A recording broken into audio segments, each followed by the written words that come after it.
Hello good morning. स्वागत है आपका हमारे जेएमसी स्टार जीएस गुरु क्लासेस में। आज ही हमारी बीपीएससी पूर्वावलोकन की पार्ट 6 है, तो चलिए हम लोग स्टार्ट करते हैं अपना पार्ट 6।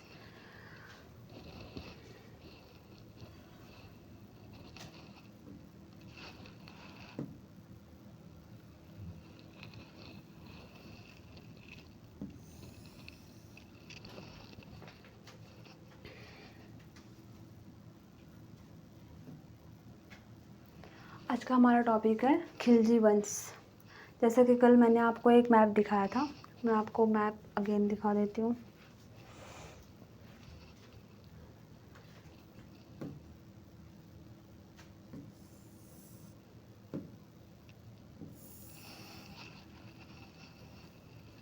ये आप हमारा देख सकते हैं कि ये खिलजी डायनेस्टी है। ये चीज़ जो है खिलजी डायनेस्टी, ऊपर वाला जो बता रहा है हाँ ये सारी खिलजी डायनेस्टी।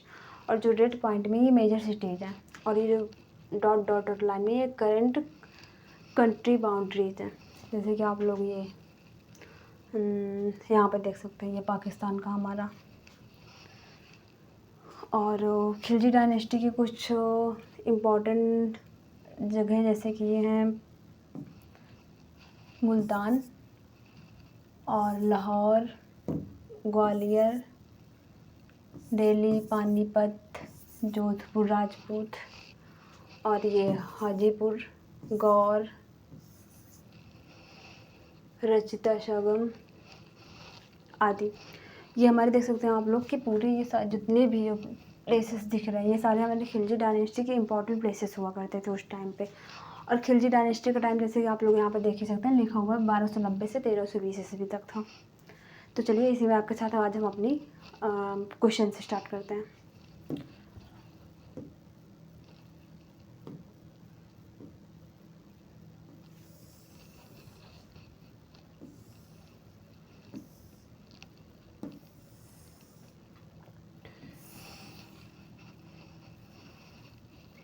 ये आप खिलजी वंश का कालानुक्रम देख सकते हैं शासकों का। जैसे कि फर्स्ट हैं जलालुद्दीन खिलजी।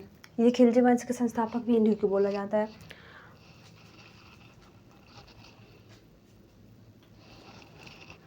और नेक्स्ट है अलाउद्दीन खिलजी। जैसे कि इन्होंने अलाई दरवाज़ा और कुश के शिकार का निर्माण करवाया था, और इसने अपने चाचा जलालुद्दीन खिलजी की हत्या करी थी।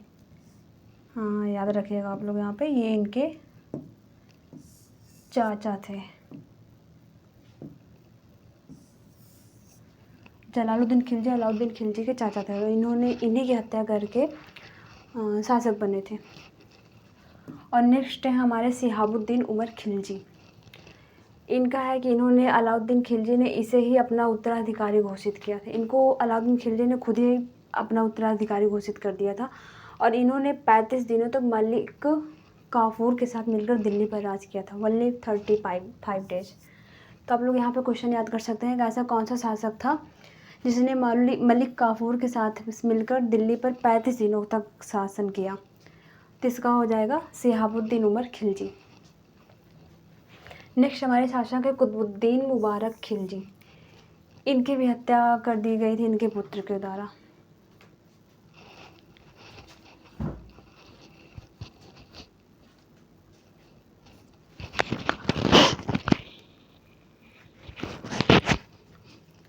नेक्स्ट हमारे शासक जो हैं नासिरुद्दीन खुसरो शाह हैं। इनका शासनकाल ओनली 12 दिनों तक था। तो ये इनको ज़्यादा आप लोग हाईलाइट कर सकते हैं, क्योंकि ऐसा पूछा जा सकता है कि ऐसे कौन से शासक थे खिलजी वंश में जिनका शासनकाल ओनली 12 दिनों तक था। तो ये हमारे नासिरुद्दीन खुसरो शाह जी हैं, शाह जी थे। इनका शासन केवल 12 दिनों तक था।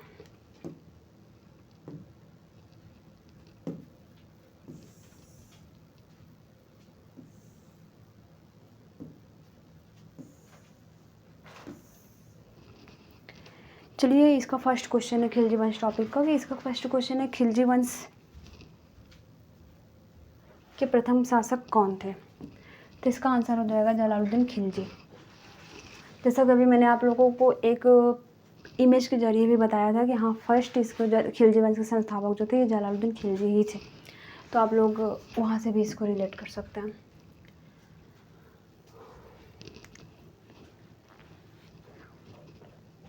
नेक्स्ट क्वेश्चन है कि अलाउद्दीन दिल्ली का प्रथम तुर्की सुल्तान था जिसे धर्म को राज्य के अधीन लाने का और ऐसे घटकों से परिचय कराने का श्रेय जाता है जो सैद्धांतिक रूप में राज्य को धर्मनिरपेक्ष बनाते हैं। ये शब्द किसने लिखा? तो ये लिखते हैं A.L. श्रीवास्तव जी ने ऐसा लिखा है।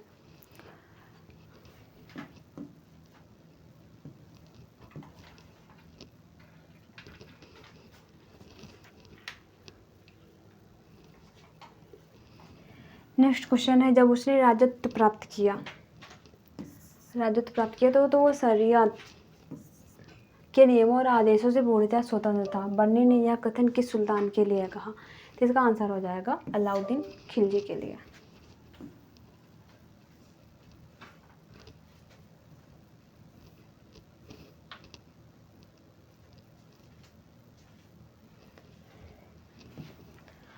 अलाउद्दीन खिलजी के प्रसिद्ध सेनापतियों में किसकी मंगोलों के विरुद्ध लड़ाई करते हुए मृत्यु हो गई थी? तो इसका आंसर हो जाएगा जफर खां।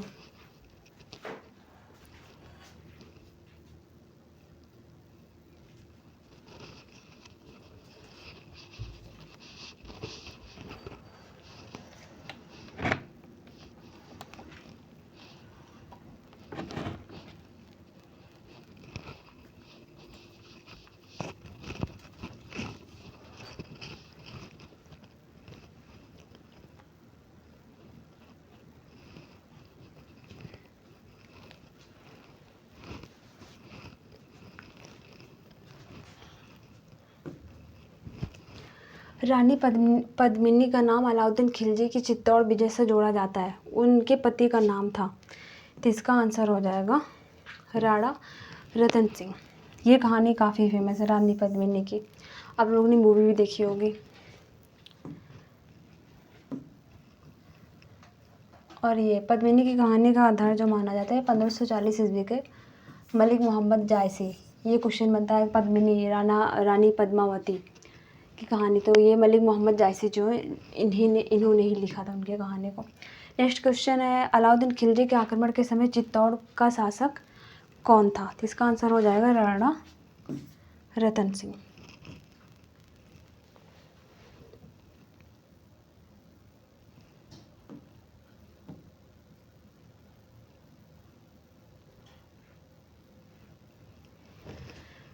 अलाउद्दीन खिलजी के आक्रमण के समय देवगिरी के शासक कौन थे? तो इसका आंसर हो जाएगा राजा रामचंद्र देव थे।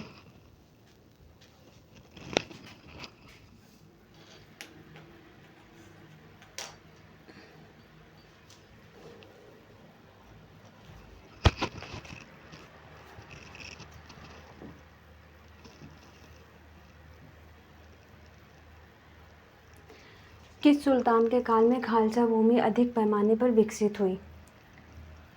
अलाउद्दीन खिलजी।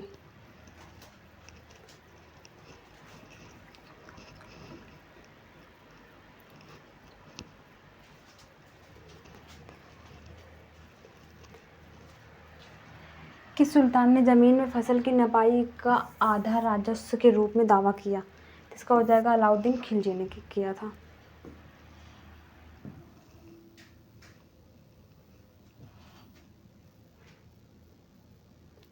अलाउद्दीन खिलजी द्वारा समुद्र की विजय के लिए किसे नियुक्त किया गया था? तो इसका हो जाएगा मलिक काफूर को।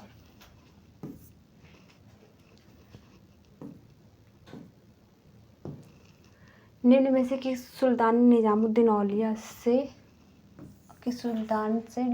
औलिया ने भेंट करने से इनकार कर दिया? इसका हो जाएगा जलालुद्दीन खिलजी के से। और इसका रीज़न क्या था? चलिए देखिए हम इसमें देखते हैं। शेख निजामुद्दीन औलिया ने 7 से अधिक सुल्तानों का शासन देखा। ये क्वेश्चन बनता है, कई बार बना है। जो कि एक के बाद एक सत्तासीन होते रहे किंतु वे कभी भी किसी के दरबार में नहीं गए। सुल्तान जलालुद्दीन खिलजी संभवतः पहला शासक था जिसने शेख निजामुद्दीन की महानता की प्रसिद्धि सुनकर उन्हें कुछ गांव की पेशकश की तथा उनसे मिलने की इच्छा जाहिर की। तो शेख ने यह कहते हुए मिलने से मना कर दिया गया था कि मेरी खानकाह में 2 द्वार हैं, सुल्तान एक से प्रवेश करेगा तो मैं दूसरे से बाहर चला जाऊंगा। ये आप लोग लाइन याद कर लीजिएगा। ये क्वेश्चन बनता है, काफ़ी बार बन चुका है, तो आप लोग नोट करिएगा इसको। सल्तनत काल में सार्वजनिक वितरण प्रणाली किसने आरंभ करी थी? सार्वजनिक वितरण प्रणाली, इसका हो जाएगा अलाउद्दीन खिलजी ने।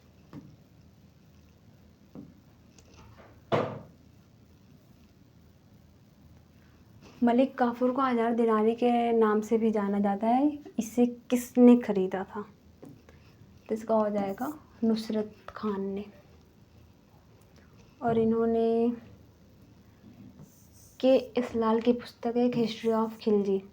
इनके अनुसार 1299 ईस्वी में अलाउद्दीन खिलजी के गुजरात अभियान के दौरान सेनापति नुसरत खां यहाँ के प्रसिद्ध बंदरगाह काम्बे पर हमला किए थे और उन्हें वहाँ पर प्रचुर मात्रा में सोना मिला, चांदी, रत्न, अन्य कीमती वस्तुएं भी हाथ लगी थी। इसी दौरान नुसरत खां को 10 दास मलिक काफूर हाथ लगा था। मलिक काफूर को नुसरत खान ने उसके मालिक से छीन लिया। चूँकि मलिक काफूर के मालिक ने उसे 1000 दिनार में खरीदा था, इसलिए मलिक काफूर को 1000 दिनारी भी कहा जाता है। ये लाइन आप लोग नोट करिएगा।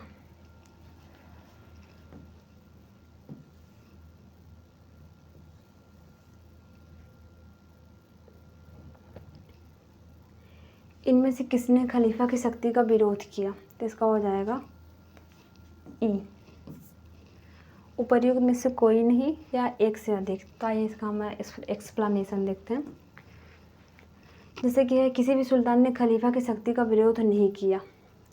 इल्तुतमिश ने खलीफा से मान्यता प्राप्त की थी, परंतु बंगाल के सुल्तान गयासुद्दीन ने भी खलीफा से मान्यता प्राप्त की थी, जिस पर आक्रमण कर इल्तुतमिश ने एक तरीके से खलीफा की सत्ता का विरोध भी किया। अलाउद्दीन खिलजी, बलबन, मोहम्मद बिन तुगलक सभी व्यवहारिक रूप में स्वतंत्र शासक ही थे, लेकिन किसी ने खलीफा की शक्ति या सत्ता का विरोध नहीं किया था। केवल मुबारक खां खिलजी ही ऐसा था जिसने स्वयं को खलीफा घोषित किया तथा खलीफतुल्लाह की उपाधि धारण की। इस तरह उसने खलीफा का विरोध किया था। मीन्स ये उसमें है ही नहीं। मुबारक खिलजी।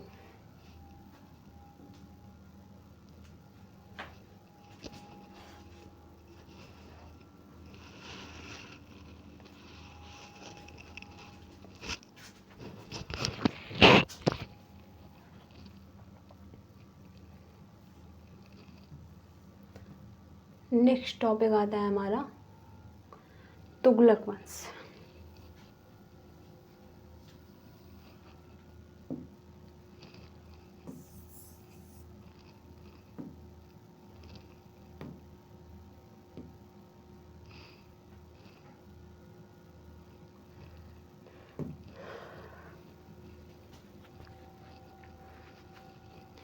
इसमें से फर्स्ट क्वेश्चन है कि निम्नलिखित शासकों में से किसने सबसे अधिक समय तक शासन किया? तो इसका आंसर हो जाएगा बहलोल लोदी। चारों शासकों का क्रम, ये अलाउद्दीन खिलजी लगभग 20 वर्ष, मोहम्मद बिन तुगलक ने किया था लगभग 26 वर्ष, गियासुद्दीन बलबन ने किया था लगभग 20 या 21 वर्ष, और लोदी वंश के संस्थापक बहलोल लोदी का शासनकाल जो है ये लगभग 38 वर्ष। 38 बहलोल लोदी का जो ये का शासनकाल है ये 38 वर्ष के आसपास है, जो इन सारे शासकों से अधिक है। इनका 20, 26, 21 ही है।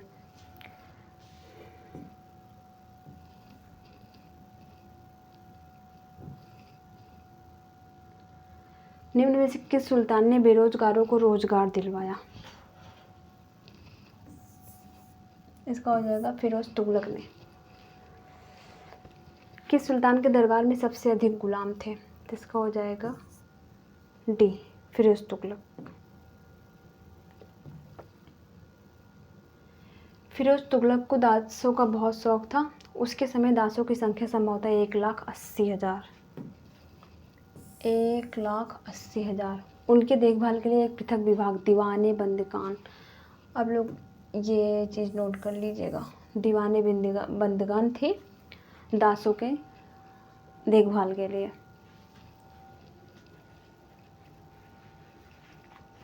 तथा दासों की शिक्षा का भी इन्होंने पूर्ण ध्यान दिया था। वैसे इन्होंने ऐसा नहीं रखा कि दास हमारे दास हैं तो उनको हम शिक्षा वगैरह नहीं दें। इन्होंने दासों के लिए भी बहुत सारे, जैसे उनकी देखभाल और शिक्षा वगैरह का भी काफ़ी ध्यान दिया था। नेक्स्ट क्वेश्चन है, फिरोज तुगलक द्वारा स्थापित दार उल सफ़ा क्या था? तो इसका हो जाएगा एक खैराती अस्पताल। ये क्वेश्चन कई बार पूछा जा चुका है, तो आप लोग इसको नोट डाउन करिएगा। दार उल सफ़ा एक खैराती अस्पताल था।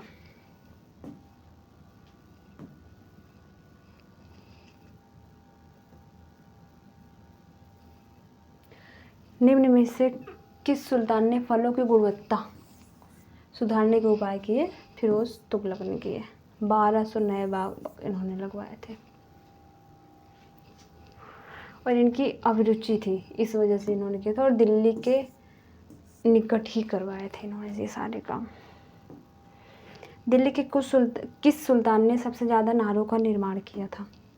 सबसे ज़्यादा नहरों का निर्माण फिरोज शाह तुगलक ने किया था।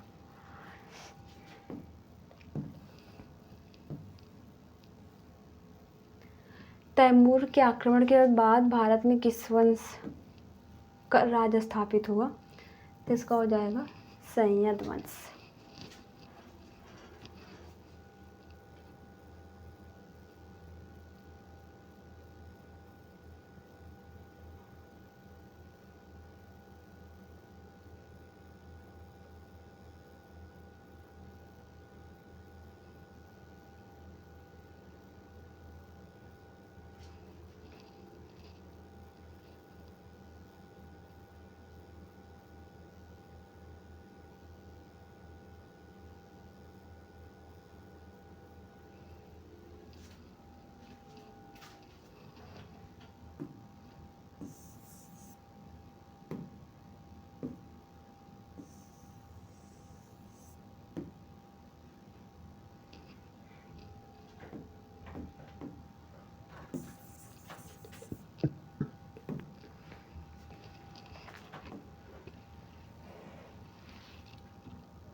नेक्स्ट हमारा टॉपिक है लोधी वंश।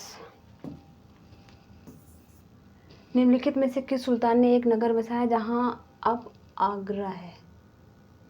तो इसका हो जाएगा सिकंदर लोधी। 1504 ईस्वी में सिकंदर लोधी ने राजस्थान के शासकों पर नियंत्रण स्थापित कर लिया था।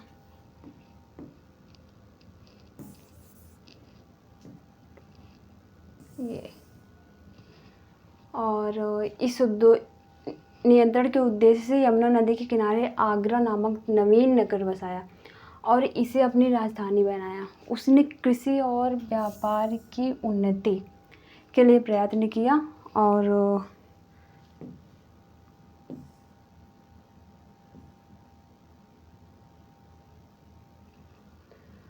नाप का पैमाना भी इन्होंने गजे सिकंदरी उसी के टाइम पे आरंभ किया गया था, मीन्स सिकंदर लोधी के टाइम पे। और इन्होंने निर्धनों के मुफ्त भोजन की भी व्यवस्था करी थी।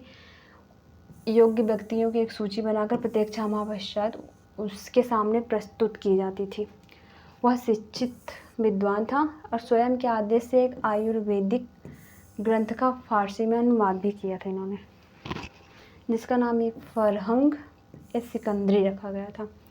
और उनके समय में गायन विद्या का एक श्रेष्ठ लज्जत सिकंदर शाही की रचना हुई थी। सिकंदर लोधी शहनाई सुनने का बहुत शौकीन थे। जो सिकंदर लोधी हैं ये शहनाई सुनने के बहुत ही ज़्यादा शौकीन थे और इन्होंने गुलरुखी उपनाम से कविताएं भी लिखी थी। नेक्स्ट हमारा टॉपिक है विजयनगर साम्राज्य। विजयनगर साम्राज्य के संस्थापक कौन थे? इसका आंसर हो जाएगा हरिहर बुक्का। नेक्स्ट क्वेश्चन है, विजयनगर के उस पहले शासक की पहचान करें जिसने बहमनियों से गोवा को छीना। तो इसका हो जाएगा हरिहर।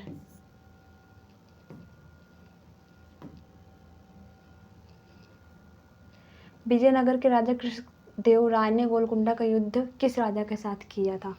तो इन्होंने किया था कुली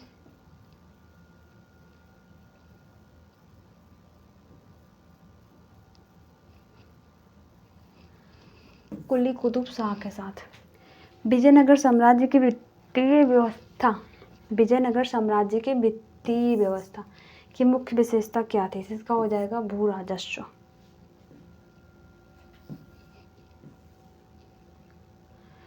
आइए इसका हम ये चीज देखते हैं। इसमें दिया गया है कि विजयनगर राज्य को विभिन्न स्रोतों से आय प्राप्त होती थी।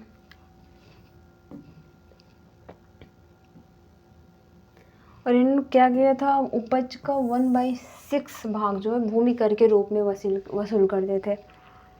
और 1/6 जो है ये भूमि एक कर की एक आदर्श दशा थी, किंतु वास्तव में भूमि की उपज के आधार पर यह 1/6 से 1/3 के बीच होती थी। शिष्ट जो है एक भूमि कर होती थी। ये चीज़ हम नोट डाउन करिएगा।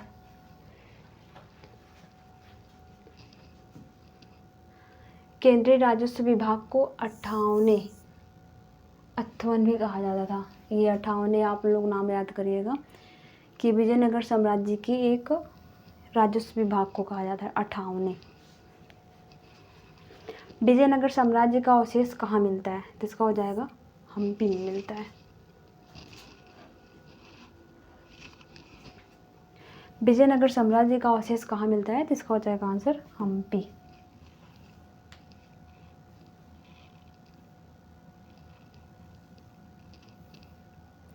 नेक्स्ट है, फारसी यात्री अब्दुल रज्जाक भारत में किस राजा के शासनकाल में आया था? तो इसका हो जाएगा देवराय द्वितीय के टाइम पे। इनमें से किस प्रसिद्ध शासक ने अपनी माता के नाम पर विजयनगर के पास नागालपुरम की एक उपनगरीय बस्ती की स्थापना करी थी? तो इसका आंसर हो जाएगा कृष्णदेव राय। और इनका जो शासनकाल था ये 1509 से 1529 ईस्वी तक थी। अब लोग प्लीज़ इस चीज़ को याद करिएगा। मैं इन सारे टॉपिक्स का मैप मैं आपको नेक्स्ट पार्ट में दिखा दूँगी। एक्चुअली आज नेट का इशू है तो आज मैं नहीं दिखा सकती हूँ। विजयनगर साम्राज्य के तुलु वंश के शासक थे।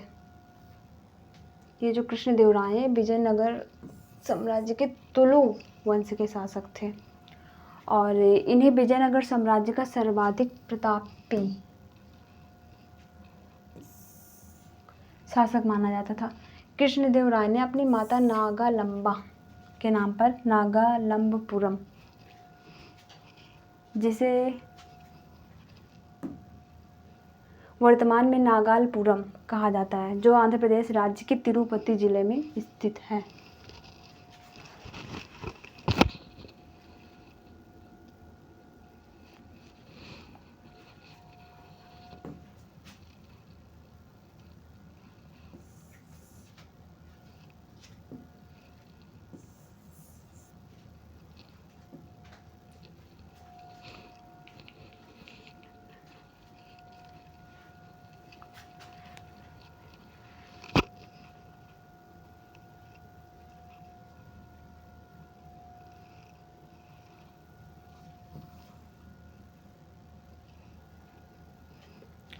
जैसे कि हम लोग इनके कृष्णदेव राय के बारे में आइए थोड़ा सा हम लोग जानते हैं।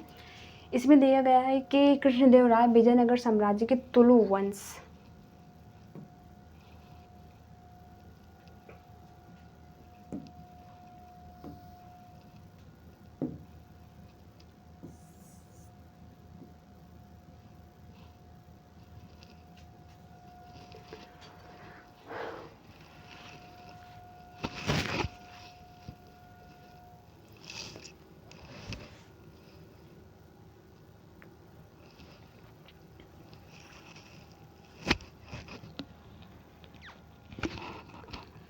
विजयनगर साम्राज्य की वित्तीय व्यवस्था से तात्पर्य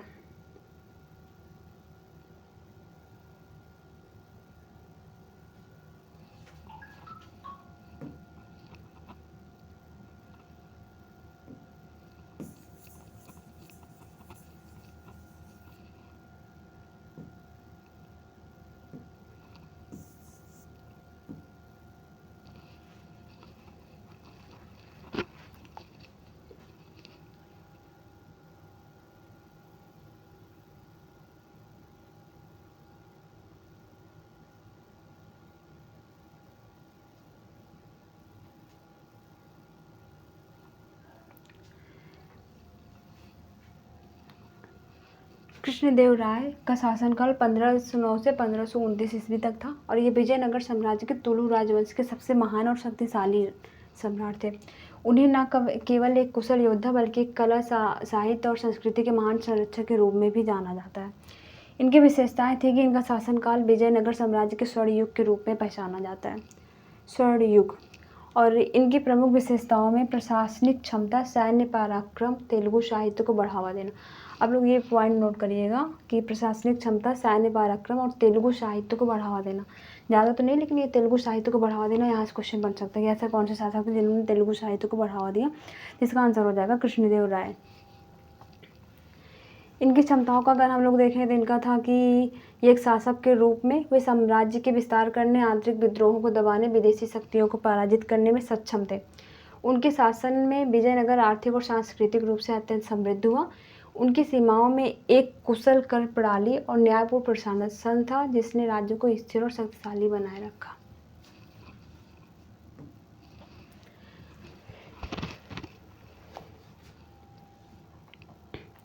नेक्स्ट क्वेश्चन है कि 1565 में कौन सा प्रसिद्ध युद्ध हुआ था? तो इसका हो जाएगा ये तालीकोटा का युद्ध 1565।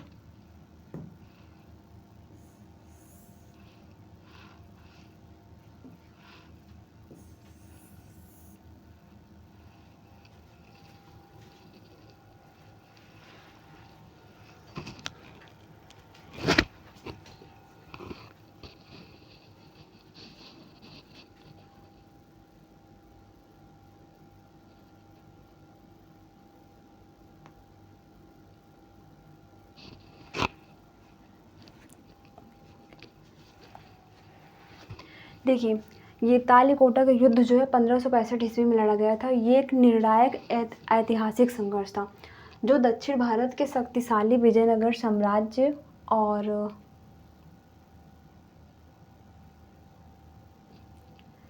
दक्कन सल्तनतों बीजापुर, अहमदनगर, गोलकुंडा और बीदर।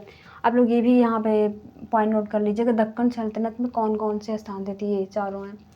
और ये विजयनगर साम्राज्य और दक्कन सल्तनतों के गठबंधन के बीच हुआ था। ये जो तालीकोटा का युद्ध जो है विजयनगर साम्राज्य और दक्कन सल्तनतों के गठबंधन के बीच हुआ था। ये चीज़ आप लोग नोट करिएगा। और यह युद्ध विजयनगर साम्राज्य के पतन का मुख्य कारण था। इस युद्ध की विशेषता थी कि दक्कन के 4 मुस्लिम राज्यों की संयुक्त सेना का विजयनगर साम्राज्य के विरुद्ध एक होना था। इस युद्ध को राजसी तंगड़ी के युद्ध के नाम से भी जाना जाता है। आप लोग ये पॉइंट यहाँ पे नोट करिएगा कि इसी तालीकोटा के युद्ध को ही राजसी तंगड़ी के युद्ध के नाम से भी जाना जाता है। और इसमें विजयनगर के शासक सदाशिव राय के प्रतिनिधि राम राय की हार हुई थी।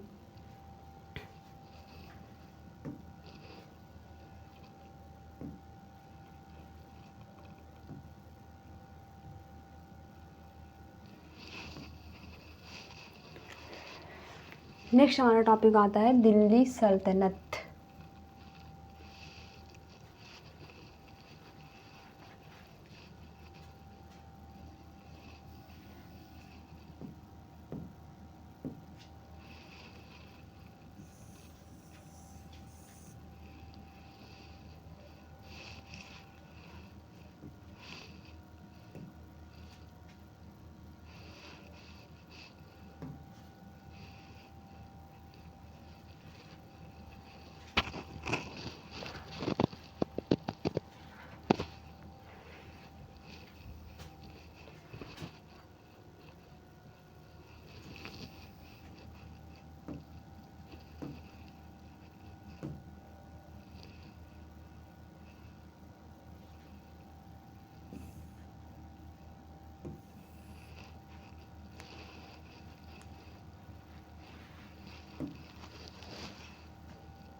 ఖిల్జీ రాజవంశం ఢిల్లీ సుల్తానేట్ చరిత్రలో ఒక ముఖ్యమైన దశగా గుర్తించబడింది.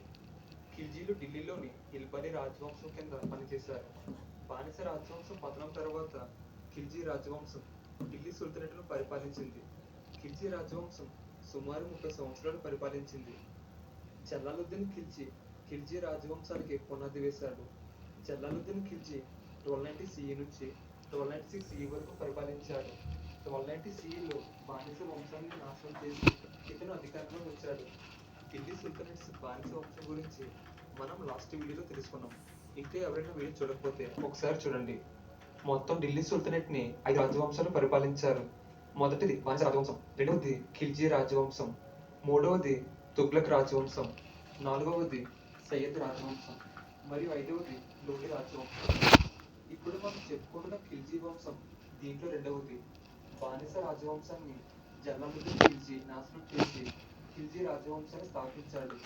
జలాలుద్దీన్ ఖిల్జీ అతను 70 సంవత్సరాల వయసులో సింహాసనాన్ని అధిష్ఠించాడు. అతని అసలు పేరు మాలిక్ ఫిరోజ్ ఖిల్జీ.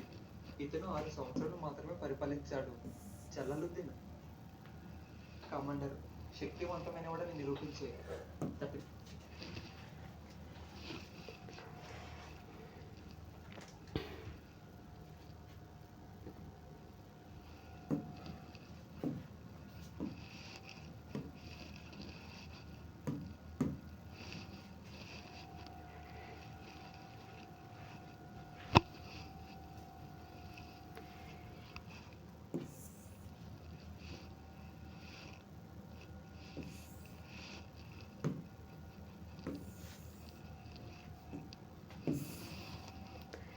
ये आप हमारा दिल्ली सल्तनत देख सकते हैं, दिल्ली सल्तनत का मैप। जैसे कि पेशावर, लाहौर, दिल्ली, नागौर, लखनौती, जाजनगर, वारंगल, सहवान, जूनागढ़ और ये द्वार समुद्र, दौलताबाद।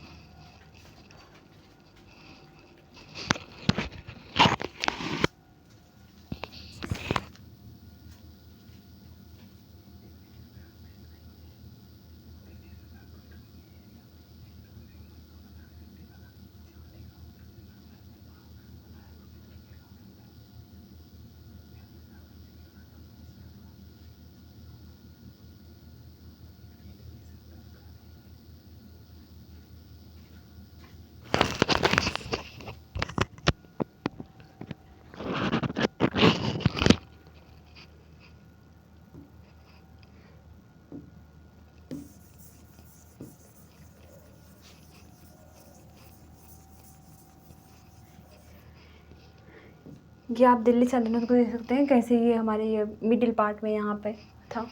और ये उसके आसपास के आप एरियाज को देख सकते हैं, जैसे जूनागढ़, सहवान, पेशावर, ये सारे प्लेसेस भी दिल्ली सल्तनत के आसपास ही थे। स्पेशली ये हमारा जो एरिया है ये हमारा दिल्ली सल्तनत का होता था।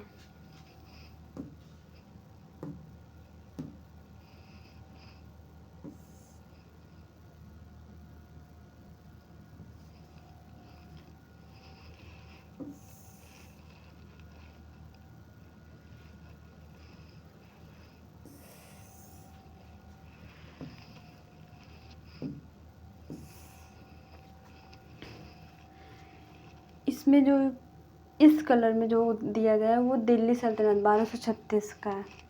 जैसे कि ये इस कलर वाला एरिया आप लोग देख सकते हैं, ये सारे एरिया दिख रहे हैं। ये हमारा दिल्ली सल्तनत का पार्ट हुआ करता था 1236 ईस्वी में।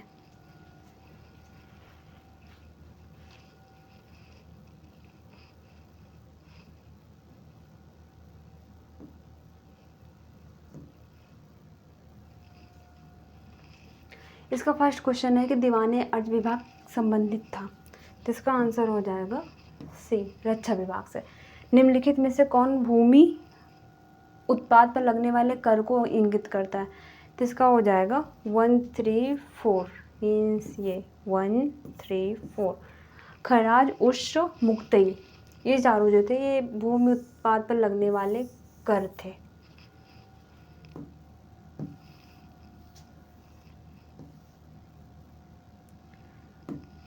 जवाबित का संबंध किससे था? तो इसका हो जाएगा राज्य कानून से। जवाबित, ये सल्तनत कालीन प्रशासनिक शब्दावली में जवाबित का संबंध राज्य के कानून से था।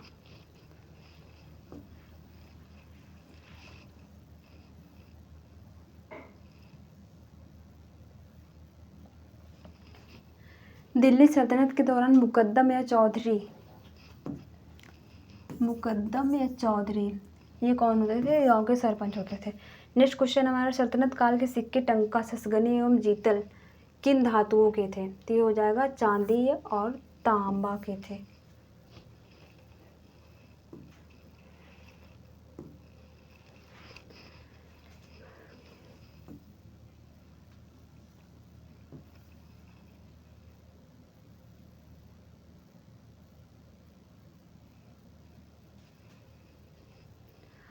अब आ जाते हैं हम दिल्ली सल्तनत कला एवं स्थापत्य पे।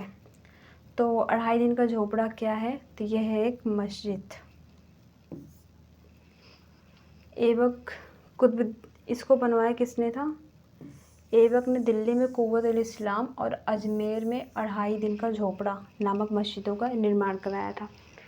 उसने दिल्ली में स्थित कुतुब मीनार का निर्माण भी कार्य प्रारंभ किया था, जिसे इल्तुतमिश ने कंप्लीट किया था।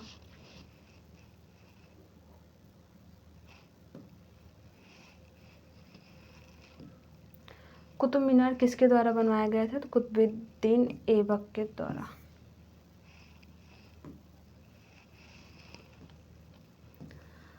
अलाई दरवाज़ा का निर्माण किस सुल्तान ने करवाया था? तो इसका आंसर हो जाएगा अलाउद्दीन खिलजी ने करवाया था।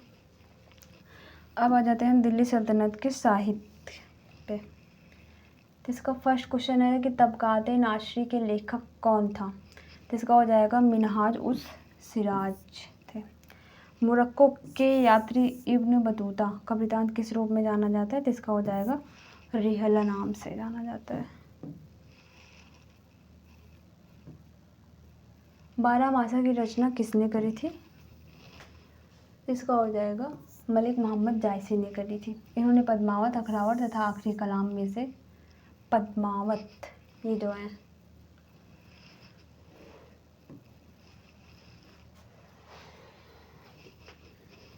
जायसी की रचनाएं जो है पद्मावत, अखरावत तथा आखिरी कलाम, इसमें से इनकी जो पद्मावत जो हिंदी साहित्य रचना ये इसका काफ़ी ज़्यादा महत्व है हमारे हिस्ट्री में। ज्ञान दीपक नामक पुस्तक की रचना किस संत ने करी थी? दरिया साहब ने करी थी। चचनामा का फारसी में अनुवाद किसने के द्वारा किया गया था? तो इसका आंसर हो जाएगा मोहम्मद अली बिन अबू बकर कूफी ने करी थी।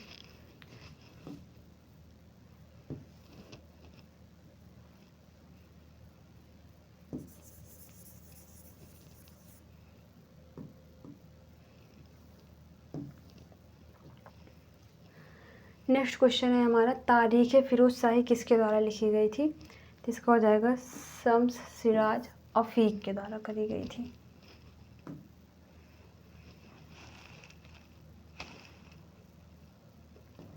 भारत में कागज़ का प्रयोग कब प्रारंभ हुआ?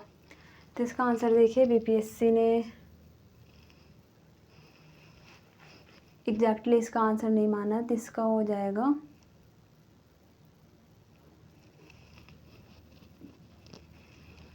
7वीं से 8वीं सदी के दौरान आरंभ हुआ था और 11वीं शताब्दी तक आते आते भारत में कागज़ पर लिखे दस्तावेज प्रकट होने लगे थे और 12वीं से 13वीं सदी में पांडुलिपियों एवं शाही अभिलेखों में कागज़ का प्रयोग स्पष्ट रूप से देखा जा सकता है। ये आप लोग देख सकते हैं, पांडुलिपियों एवं शाही अभिलेखों में कागज़ का प्रयोग स्पष्ट तौर पर देखने को मिलता है। नेक्स्ट हमारा टॉपिक है उत्तर भारत एवं दक्कन के प्रांतीय राजवंश। इसका फर्स्ट क्वेश्चन है, बहमनी राज्य का संस्थापक कौन था? तो इसका आंसर हो जाएगा अलाउद्दीन हसन थे।